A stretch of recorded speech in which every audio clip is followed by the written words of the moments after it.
In this video, I'm going to go over how I do my EQ and processing and setting up presets in the Rodecaster Duo. So if that's something that you're interested in, stick around. All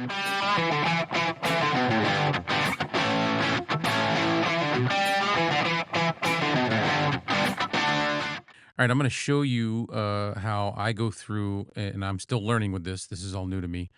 How I do like my presets and my EQ and my processing on the Rodecaster Duo. All right, so I'm just using mic one right now, so I'm just going to go ahead and hit that for mic one. And as you can see, it's on the SM7B um, preset or the first of whatever. So you can make presets, and then there's these presets. All right, so it's on that one. So let's just say um, for the sake of an argument that when I first came in, it was on dynamic, okay? And you can hear the sudden drastic change, the gain drop down. But you could go on that, and then you could go through and go into advanced right here, and then you could fine tune this the way you want to do it right from scratch. What I'm going to do is pick the SM7B preset, and I'm going to go from there. So now it's got it. You can see it added it the gain. It put it up to 55, and this is the SM7B preset. Is the way it comes.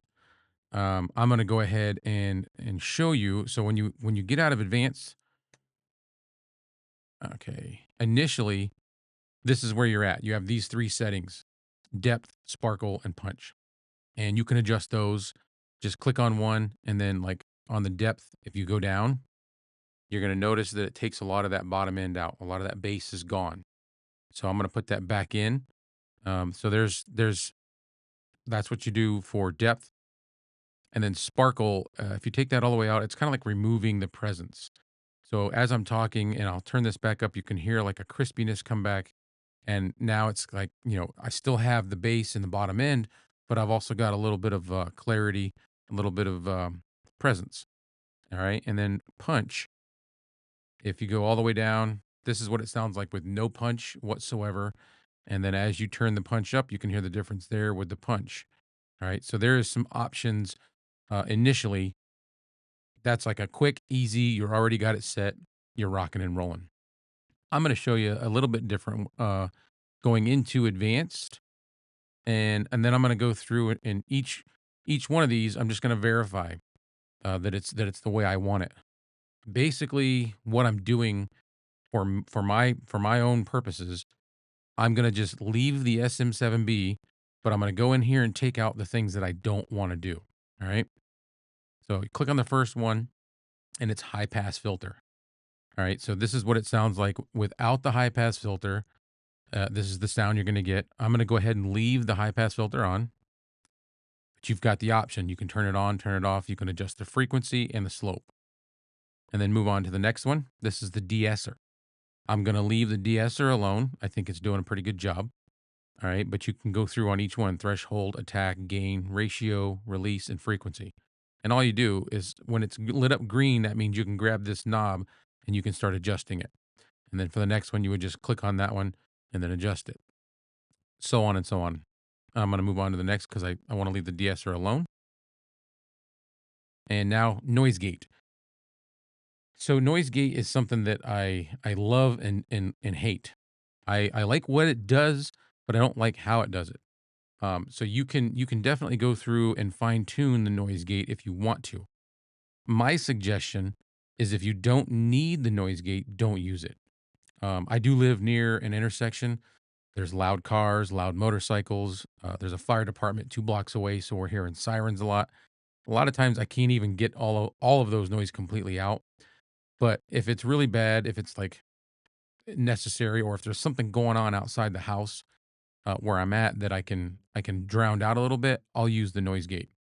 I honestly use noise suppression within OBS Studio a lot more than noise gate because it seems to be a little more natural. It's not quite as harsh. All right, but for the sake of what I'm doing for my own, I'm turning this noise gate off. So now the noise gate is off.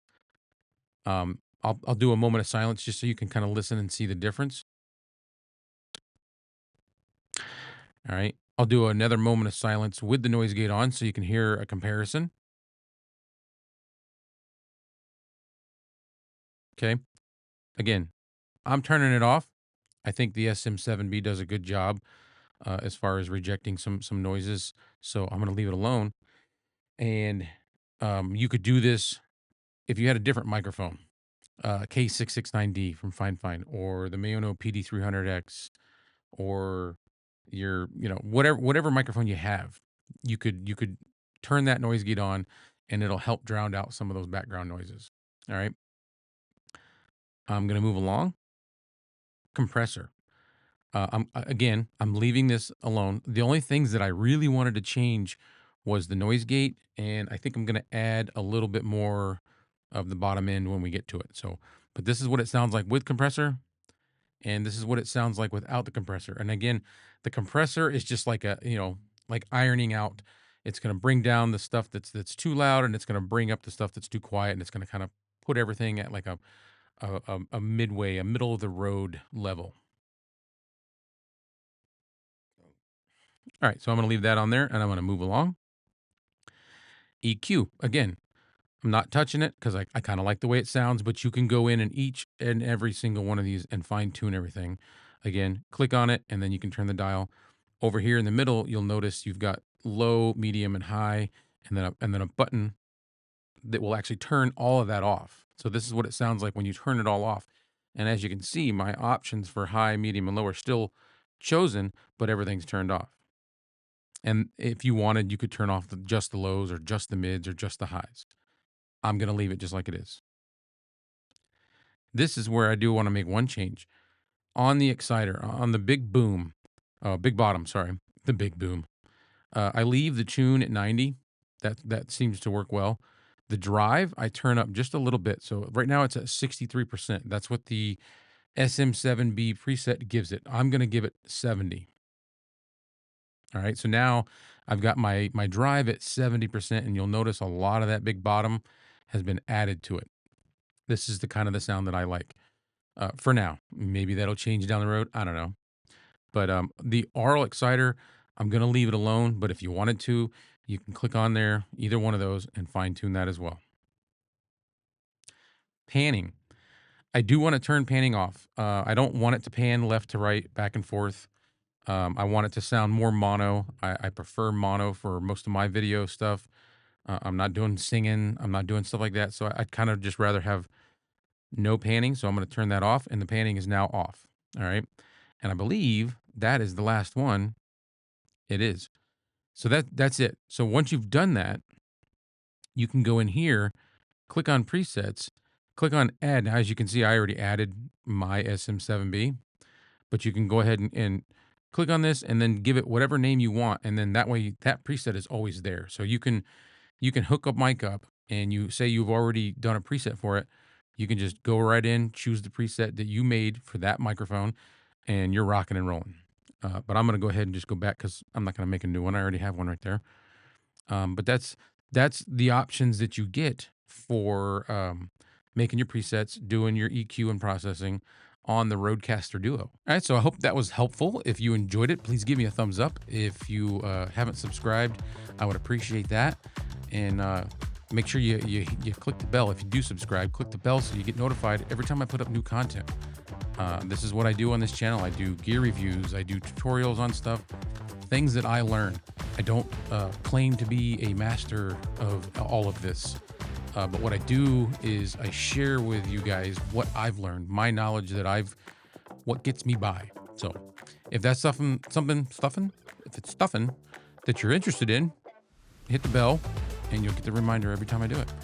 That's all I got for tonight for EQ and processing in the Rodecaster Duo.